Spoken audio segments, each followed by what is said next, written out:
वालेकुम, welcome to Hani's kitchen. I hope आप सब ठीक होंगे।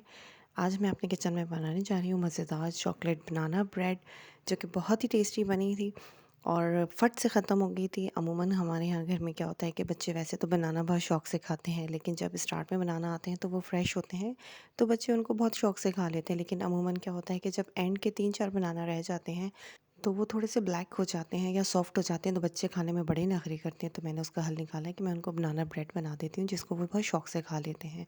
तो चलिए स्टार्ट करते हैं हम अपनी रेसिपी को। बिस्मिल्लाहिर्रहमानिर्रहीम। तो उसके लिए मैंने सबसे पहले लिए थे 4 से 5 अदद बनाना, जो अगर हल्के से सॉफ्ट भी हो तो बहुत ही अच्छी बात है। तो केक ब्रेड आपकी बहुत अच्छी बनेगी। उसके साथ ही मैं इसके अंदर पिसी हुई चीनी ले रही हूँ 1 कप। मैदा इसके अंदर हम तकरीबन 2 कप शामिल करेंगे और इसके अंदर मैं कोको पाउडर शामिल करूँगी तकरीबन हाफ़ कप। 3/4 कप इसके अंदर हम ऑयल शामिल करेंगे, आप बटर या घी भी शामिल कर सकते हैं। साथ ही इसके अंदर मैं 3 अदद अंडे शामिल करूँगी रूम टेम्परेचर के ऊपर। साथ ही हम इसके अंदर वनीला एसेंस शामिल करेंगे 1 and half teaspoon. 1 and half teaspoon ही इसके अंदर मैं बेकिंग पाउडर शामिल करूँगी। 1/4 टीस्पून मैंने इसके अंदर बेकिंग सोडा और 1/4 टीस्पून ही मैं इसके अंदर सॉल्ट शामिल करूँगी। तो चलें स्टार्ट करते हैं। बिस्मिल्लाहिर्रहमानिर्रहीम। सबसे पहले हमने जो है ना अपने बनानास को सारों को अच्छी तरीके से मैश कर लेना है। अगर आपके पास थोड़े से ब्राउन और ब्लैकिश वाले जो हो जाते हैं बनाना, तो इट्स ओके, उनसे तो बहुत ही अच्छी ब्रेड बनती है क्योंकि उनमें काफ़ी मिठास आ जाती है। तो इनको हमने अच्छी तरीके से हाथ से फोक की मदद से ही या मैशर की मदद से ही मैश कर लेना है, ताकि उसके अंदर कुछ लम्स ना रहें। जब बनाना फिर उसको साइड पे रख देंगे। फिर हमने एक बोल लिया था, उसके अंदर मैं सबसे पहले ऑयल शामिल कर रही हूँ 3/4 कप। उसके बाद इसके अंदर मैं 1 कप चीनी शामिल करूँगी। आप चाहें तो इनको बीटर की मदद से भी फेंट सकते हैं या आप चाहें तो हैंड विस्कर से। मैं आज इसको हैंड विस्कर से ही फेंटूँगी। और उसके बाद हम इसके अंदर तीनों अंडों को शामिल कर देंगे। अंडे मैं इसलिए सेपरेटली तोड़-तोड़ के शामिल कर रही हूँ क्योंकि बाज़ औक़ात अंडे ख़राब होते हैं, तो आपने हमेशा ये ख़्याल रखना है कि जब भी आप बेकिंग करें तो अंडों को सेपरेटली बोल के अंदर 1 बाय 1 तोड़ के ऐड करें, वरना ऐसा ना हो कि किसी एक ख़राब अंडे की वजह से आपका सारा बैटर जो है वो वेस्ट हो जाए। उसके बाद मैं तकरीबन 2 मिनट्स के लिए जो है इसको हाथ से ही फेंटूँगी और साथ ही इसके अंदर जो हमने मैश करके बनाना रखे थे वो भी इसके अंदर शामिल कर देंगे। पहले हमने इन सारी चीज़ों को हाथ से अच्छी तरीके से फेंट लेना है या बीटर की मदद से भी चाहें तो फेंट सकते हैं। उनको तकरीबन 1 से 2 मिनट्स के लिए हम अच्छी तरीके से मिक्स करेंगे, ताकि हमारी चीनी जो है वो अच्छी तरीके से डिज़ोल्व हो जाए। इसको हम 2 मिनट्स के लिए मिक्स करते रहेंगे विस्कर की मदद से, ताकि हमारे जो बैटर के अंदर बनाना है और चीनी है वो अच्छी तरीके से अंडों के साथ मिक्स हो जाए। और इसके साथ ही मैंने इसके अंदर 1 and half teaspoon vanilla essence भी शामिल कर दिया था और अच्छी तरीके से मिक्स कर लिया था। आप लोगों को अक्सर मेरी वीडियोस के अंदर छोटे-छोटे हाथ भी नज़र आते होंगे, जो मेरे हाथों के अलावा मेरी हेल्प कर रहे होते हैं। तो वो अक्सर क्या होता है कि मैं अपनी बच्चियों को भी अपने साथ कुकिंग में शामिल करती हूँ। जब भी कुछ मैं बेकिंग कर रही होती हूँ, बेकिंग का तो उन लोगों को बहुत ही शौक है और मेरी भी कोशिश होती है कि मैं अगर कुछ कुकिंग कर रही हूँ या मैं कुछ बेकिंग कर रही हूँ, तो मेरी बच्चियाँ, बेटियाँ जो हैं वो किचन में मेरे साथ हेल्पर के तौर पे खड़ी होती हैं।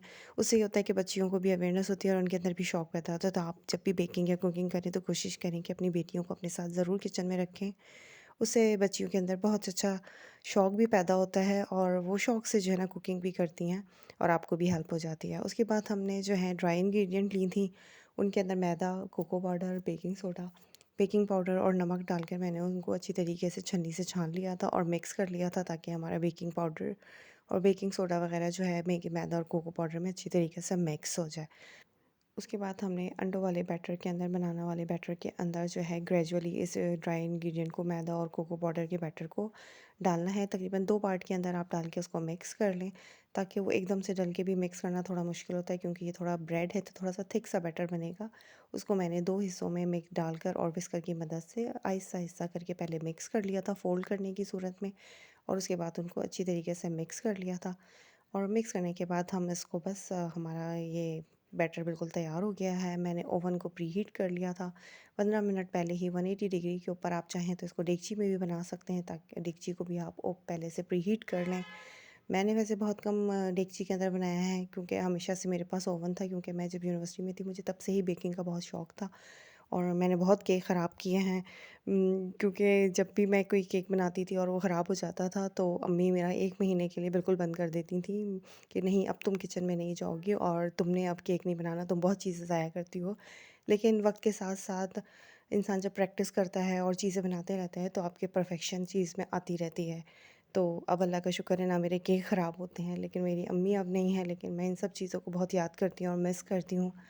और मेरे अब्बू ऐसे थे कि जब भी मेरा केक ख़राब होता था, तो मैं अक्सर होता था कि उसको डिस्कार्ड करने की सोचती थी, पर मेरे अब्बू मुझे हमेशा मना कर देते थे कि नहीं, नहीं, तुमने उसको फेंकना नहीं है, मेरी बेटी ने बहुत मेहनत से बनाया है, मैं खा लूँगा। अब खुद भी पेरेंट्स हैं तो पर हमें ये सब चीज़ें याद रहती हैं कि हमारे पेरेंट्स हमारे साथ किस तरीके से कितनी मोहब्बत करते थे।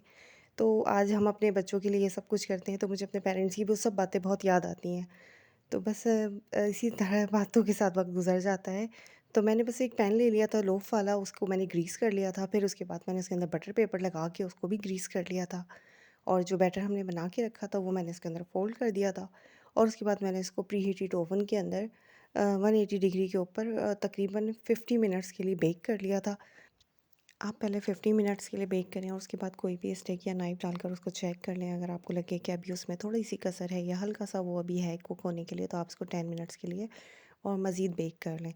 तो बस ये देखिए हमारा जो है 50 मिनट्स मुझे लगे थे बेक करने में तकरीबन टोटल, और 50 मिनट्स बाद हमारी ब्रेड जो है वो बिल्कुल बेक हो गई थी, डन हो गई थी। और उसको मैंने फिर 5 से 10 मिनट के लिए ही ठंडा कर लिया था ओवन में ही छोड़कर, और उसके बाद मैंने इसके कॉर्नर्स को हल्का-सा नाइफ़ की मदद से अलहदा कर लिया था।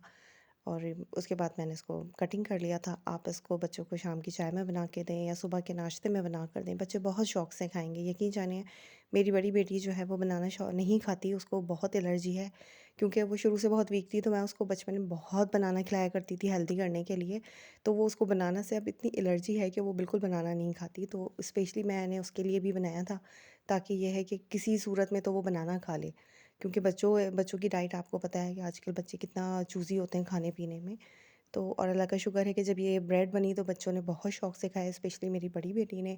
तो आप भी इसको ज़रूर ट्राई कीजिएगा और मुझे कमेंट करके बताइएगा कि आपके बच्चों को ब्रेड कैसी लगी और उन्होंने उसे कितने शौक से खाया। बस साथ ही आपने मेरे चैनल को सब्सक्राइब ज़रूर करना है, बेल आइकन को ज़रूर प्रेस कीजिएगा ताकि मेरी आने वाली वीडियो की नोटिफ़िकेशन आपको मिलती रहे।